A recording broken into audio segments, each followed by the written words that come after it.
साधु और बच्चों की डरावनी जंगल की कहानी बहुत समय पहले की बात है। एक गांव के पास घना और अंधकारमय जंगल था।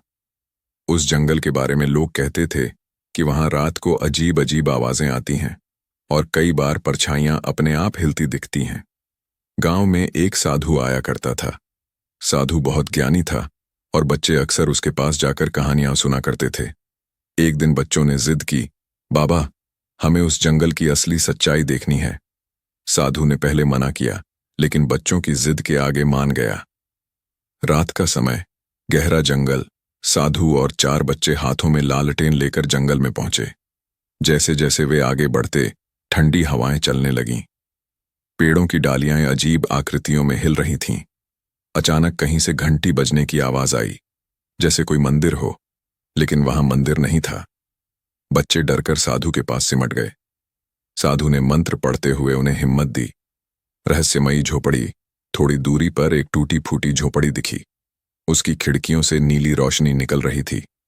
जैसे ही वे पास पहुंचे, दरवाजा अपने आप चरमराकर खुल गया। अंदर देखा तो एक पुराना संदूक रखा था।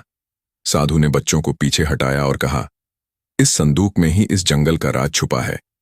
जैसे ही संदूक खोला, उसमें से काले धुएं के साथ डरावनी हंसी गूंज उठी। दीवारों पर परछाइयां नाचने लगीं।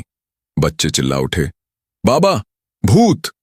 साधु की शक्ति। साधु ने तुरंत अपनी माला उठाई और जोर जोर से मंत्र जपने लगा। पूरा जंगल गूंज उठा। धीरे धीरे वो काला धुआं और परछाइयां गायब होने लगीं। साधु ने बच्चों से कहा, ये जंगल पहले शापित था।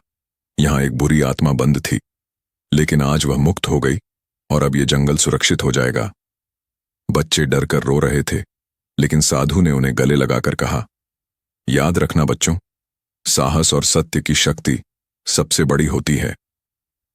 अंत उस रात के बाद गांव वाले बिना डर के जंगल में जाने लगे।